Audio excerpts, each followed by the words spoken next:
Are you done packing yet? Please make it quick. We plan to remodel your rooms once you move out, my oldest son's wife, Sarah, said impatiently, not even offering to help us pack. She seemed thrilled to claim this house as their own. Little did she know. Glancing at my husband, John silenced me with a look and turned a serene smile to Sarah. We're sorry for keeping you waiting. We'll leave by tomorrow with the movers coming in. It'd be best if you two stayed in your rooms. We were leaving behind the furniture and appliances we shared with Sarah and David.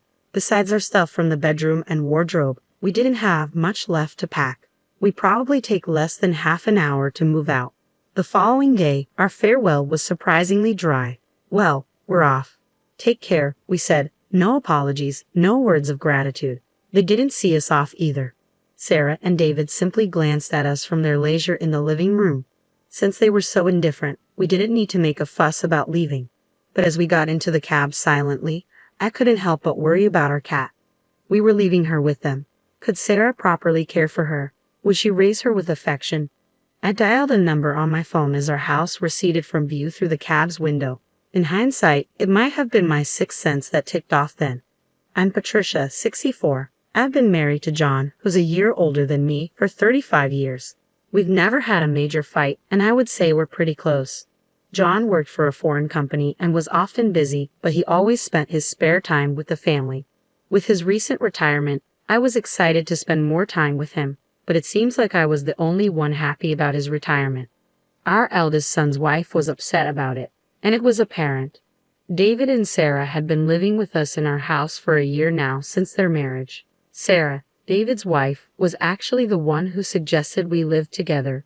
We have a subway station nearby, and with a well-developed public transportation system in our area, commuting to work and going for shopping is pretty easy, which is why Sarah loved our place. My husband John and I had initially been reluctant, considering they were newlyweds, but we eventually gave in, leading to our current situation. Not even in our wildest dreams did we think things would turn out this way. What on earth are you thinking? That was one day about 2 months after John retired from his company. Just as I had returned from shopping, I heard John's booming voice and froze in the living room. John was scolding our eldest son David, who was sitting on the couch. It was unusual to find John this angry, since he's usually calm and gentle. What's going on? With a heavy sigh, John turned to me. David was rummaging through my bag and stealing money from my wallet. What? Apparently, he lost big on a trifecta bet at the Kentucky Derby and a strap for cash. With that, John snatched a few dollar bills and his wallet from David's hand. It was indeed John's wallet. I was sure of it because I had given it to him as a gift on our 20th wedding anniversary. The fact that David was holding the wallet and money was undeniable proof that what John said was true. David, didn't you quit wagering on horses? You lost big before and swore you'd never do it again. So why? Whether he heard me or not, David just continued to watch TV without responding. Ever since he was a child, he would often ignore us when we lectured him or talked about something that didn't interest him. There were times that he didn't remember the things I've told him verbally. This time was no different, and it seemed my pleas had no effect. However, even without an answer from David, I had a hunch about why he had started betting on horse racing again. Oh, it must be Sarah. David never cared about horse racing to begin with. He would never stoop so low as to take money from someone else's wallet, and he had never committed any crime like shoplifting. If I asked what caused such a drastic change in David, who was a hard-working office worker, I would answer without a doubt. It was meeting Sarah. Sarah is a bright and active woman. When we were first introduced to her, I hoped she would help bring David, who was introverted, out of his shell. But back then, I never knew about her hobby, that she was a huge fan of horse racing, and that her sense of spending is completely off-kilter. You heard your mother talking, so why don't you at least say something? Said my frustrated husband as he turned off the TV. At that, David finally opened his mouth. Shut up. I've paid you back, so stop nagging me. Besides, what's got you so worked up about a couple of $100 bills? What? I was actually surprised at how light your wallet was. You've really gone downhill, haven't you, Dad? Well, I'm retired, so what did you expect? How lame. With that, David left the living room. I almost tried to stop him, but my husband held me back. I'm at fault too for carelessly leaving my wallet around. Besides, repeatedly scolding him isn't going to help. But his attitude is far too unacceptable. This is too much. John has never been the kind of person to flaunt his role as the main breadwinner of the family. But it's a plain fact that it's thanks to him that we are able to maintain our lifestyle, and he provides for David and his wife as well. They're able to save on rent and living expenses as well, since they always come up with an excuse not to contribute to the household's expenses. So it's my husband who's been covering the majority of our expenses. And yet, instead of respecting John, David disparaged him. David's comments were unacceptable, but I was also enraged with his wife for introducing him to gambling. A few days later, still feeling uneasy, I decided to ask David's wife directly. It seems like David is struggling with money lately. Do you know anything about it? Oh, he apparently took a big hit at the Kentucky Derby. You knew about it? Yeah, after all, I was the one who suggested we go together, she admitted. Just as I thought, sure enough, David had been drawn back into horse racing by Sarah. Why would you do such a thing? David was trying to quit horse racing, I interjected. Is that so? I had no idea. Please, Sarah, I'm begging you not to invite David to the horse races anymore. If this keeps up, won't you be in trouble too? Well, we each have our own earnings and we're just doing what we like, so I have no problem with it, she replied nonchalantly. I was taken aback by her reply. Certainly, both David and Sarah, as a couple, were earning their own money and could spend it on whatever, as long as they had food, rent, and clothing covered. But you two are a married couple, right? You might even have kids in the future. For their sake as well, we've decided not to have children. We don't want to give up the things we love just to be tied down raising a kid, she revealed. I was shocked again by her response. There was too much information to process all at once, but in a way, it made sense. Having children would require them to have more savings by tens of thousands of dollars, which is probably why they could be so careless with money. But even without children, a married couple is still a married couple. But as a couple, you should support each other when in trouble, right? David is in trouble right now. Well, why don't you, Patricia, and the rest of the family help him out? You're his parents and well off, right? Oh, are you living off your pension now? But you had your retirement fund, didn't you? My husband worked for a foreign company, so we don't have a retirement fund. Really? That's a bummer, she remarked casually. I thought you had a nice retirement payout. We don't, so I need you and David as a couple to be more financially responsible. To be honest, the living expenses are already quite a burden, and we can't afford to cover for you guys anymore. Isn't that David's fault for losing? I can't take responsibility for that. But anyway, we can't right now. I was unable to secure a promise to support David and found myself ejected from David and Sarah's room. A week passed, and David's financial problems remained unsolved. Was he so desperate that he had to pilfer money from his parents' wallet? Shouldn't we help him before he resorts to illegal activity? I discussed it over and over with my husband John, but in the end, this was the result of us spoiling him in the past. John convinced me that we needed to be firm this time for his future's sake, and I had to agree.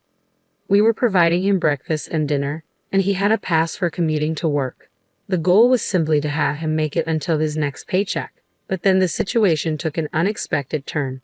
It happened on a weekend night as we finished our dinner and were relaxing in the living room as usual. Ding dong. Our doorbell rang, but we weren't expecting any visitors. So I approached the front door to see who was visiting us this late at night. I opened the door, wondering if I had a package scheduled for delivery, only to be taken aback. Standing there was Sarah, apparently unable to open the door as her hands were full with a cardboard box. What's going on? What's this box for? As I hurriedly took the box from her, a rustling sound echoed from within, causing me to let out a scream. In an instant, the box opened, and I found myself face to face with the animal inside. It was a cat. Isn't it cute? I found it abandoned on my way home, Sarah said with a proud grin. I was momentarily stunned, but I quickly remembered the gravity of the situation and yelled toward the living room, "John, go to her bedroom and shut the door immediately." I then closed the box and pushed it back towards Sarah. "I'm sorry, but we can't keep a cat in our house." "Ha! Why is that?" Sarah looked confused. I explained to her that my husband, John, has a severe cat allergy. In addition to developing inflammation upon contact with cat saliva, he also suffers asthma-like symptoms when inhaling cat hair or dander. There was even a time in the past when he was rushed to the hospital because David had returned from a friend's house covered in fur. I thought I had already told Sarah about this when we started living together, but she seemed to have forgotten. So, what are you saying? Do you want me to take it back where I found it? In this cold weather, it'll die. Sarah's statement left me at a loss for words. I couldn't possibly tell her to return it to the freezing cold outside. However, I can't expose my husband to danger either. All right, you can keep it in your room for tonight, but just for tonight. Tomorrow, we'll contact an animal shelter and ask them to take it in. I thought that, at the very least, an animal shelter would provide temporary refuge for the cat. Sarah reluctantly nodded in agreement to my suggestion. I told my husband and son about it, and they agreed to let the cat stay in John and Sarah's room for the night. However, things didn't go as smoothly as expected the next morning. John and Sarah changed their minds and decided to keep the cat. Sarah, that's not what we agreed on. But I really want to keep it. It's so cute. Why can't I keep it? Because your dad is allergic to cats. He'll be fine as long as he doesn't touch it.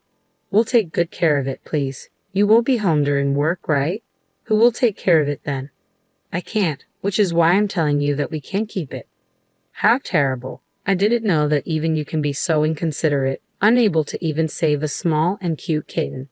Animal shelters, they end up euthanizing them, you know? Handing it over to such a place just because it's inconvenient for you, turning a blind eye to the sacrifice. Do you know what they call people like you? A boomer. What? You're just a nuisance. If you can't live with this kitten, then please leave this house immediately, Sarah snapped. I was about to snap back at her, but David chimed in. It's a good opportunity. Why don't you guys move into a retirement home? It might be comfortable. You're at that age, and we're not taking care of you guys. You guys aren't even bringing in any income anymore. I've had enough. Fine. Suddenly, my husband, who had been silently listening to our argument, interrupted me. Since last night's incident, he'd been wearing gloves and a mask and keeping a distance from David and his wife. I felt sorry for making him uncomfortable in his own home. The reason we can't keep the cat is my fault. I will take your advice and leave, John said. As David said, this might be a good opportunity to consider moving into a retirement home. Saying that, John looked at me. Understanding his intentions, I remained silent. David and his wife probably took this as us giving up on our house. They suddenly became more cocky. We'll take good care of this house, so don't worry. But keep the property under your name. The paperwork and payments are a pain. Moving into a retirement home can be quite expensive, you know. Please handle yourselves. Don't rely on us. We aren't helping, they said, seeming relieved, even joyful, at our compliance. This must be their true nature. Perhaps they picked up that kitten on purpose, hoping for this to happen. I realized that we had been manipulated by Sarah. For the following week, I began packing while looking out for John. David and his wife, who had lost all reserve, continued to throw veiled insults at us. But they probably realized that if John collapsed, our move out would only get delayed. So they did not let the cat out of their room. That was the only promise they kept. Are you done packing yet? Please make it quick. We plan to remodel your rooms once you move out, Sarah said impatiently, not even offering to help us pack. It seemed they couldn't wait to make this house their own. They really don't know anything, do they? I glanced at my husband, but he silently calmed me down and gave a gentle smile to Sarah. We're sorry for keeping you two waiting. We'll leave by tomorrow. The mover's coming in. It'd be best if you two stay in your rooms, he said. We were leaving the furniture and appliances that we shared with Sarah and David behind. Besides our stuff from the bedroom and wardrobe, we didn't have much left to pack. I bet it won't even take 30 minutes to move everything out. And came the next day. Our farewell was surprisingly dry. Well, we're off, I said. All right, take care, Sarah replied. No apologies, no words of gratitude. And they didn't see us off either. Sarah and David simply glanced at us from their leisure in the living room. Since they were so indifferent, we didn't need to make a fuss about leaving. But as we got in a cab, silently, I couldn't help but worry about our cat. We were leaving her with them. Could Sarah properly care for her? Would she raise her with affection? As our house receded from view through the cab's window, I dialed the number on my phone. In hindsight, it might have been my sixth sense that ticked off then. I did have some concerns about our life after moving out, but things became much easier for me. After all, we had two fewer people to worry about. Everything from meals to making choices, I only had to put in half the effort I used to. No need for considerations or worries. I felt like I had regained the freedom I had before David got married. About a week into this new daily routine, I received a call from Sarah one evening. After getting my husband's approval, I answered the call. Suddenly, a frantic voice echoed from the other end of the line. Patricia, what's going on? Power and gas have been cut off. It seemed that she had just gotten home. She was so flustered that the call had accidentally switched to video, but all that could be seen on the screen was the light from a flashlight moving around in a pitch-black room. I couldn't see her face. That's because we canceled the contract for our utility bills. Of course, they'd be off, I explained. What? What do you mean? Why did you cancel them? Are you trying to get us in trouble? Are you doing this because we kicked you out? Sarah's voice rose in panic. Sarah, calm down. Is David there? My husband's calm voice seemed to pacify her somewhat. He just got home, Sarah responded.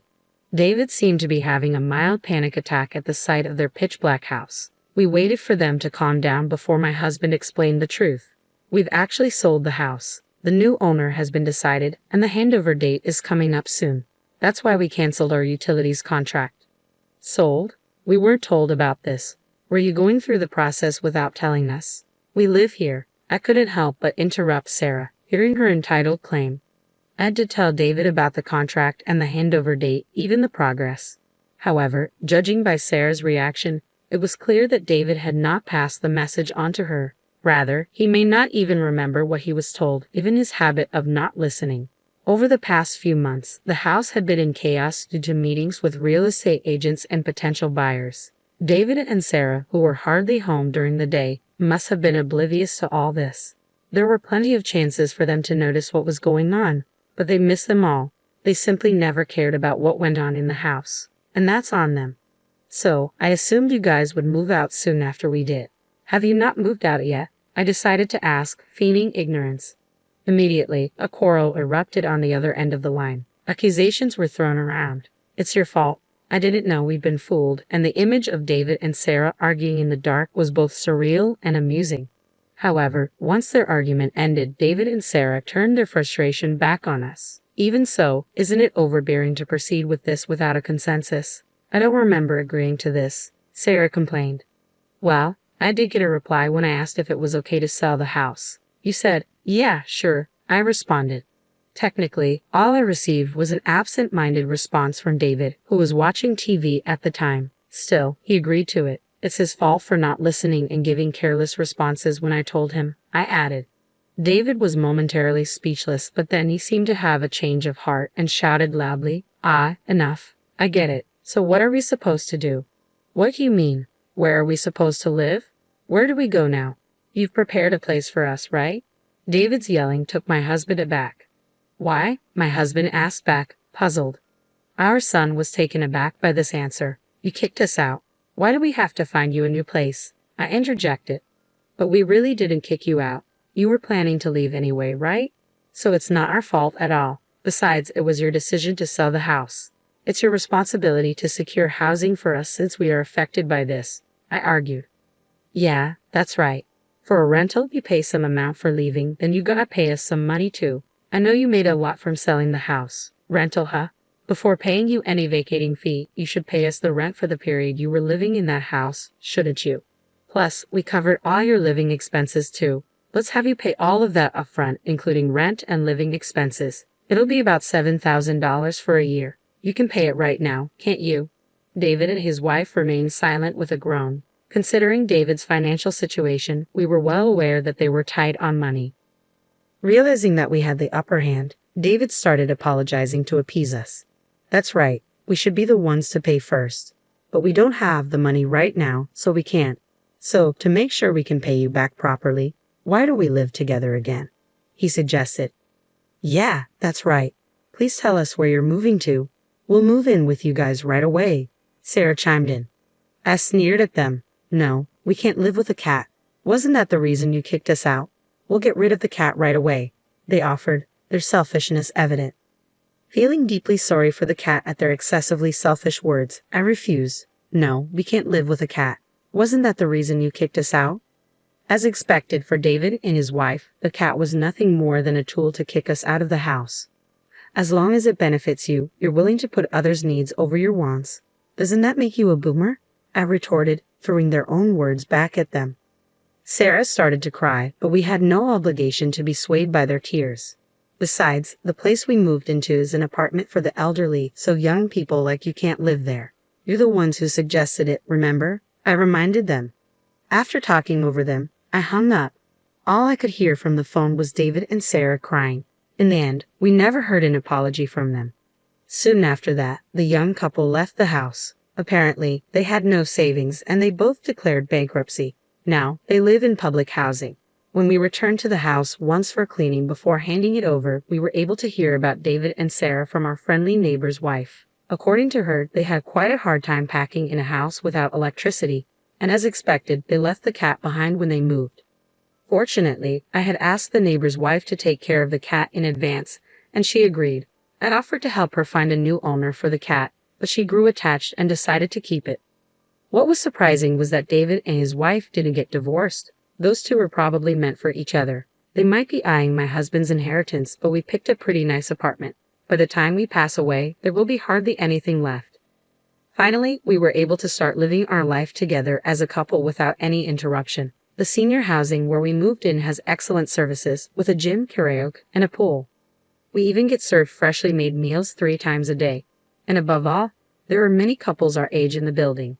We have made a lot of new friends here, and we plan to enjoy our retirement years together.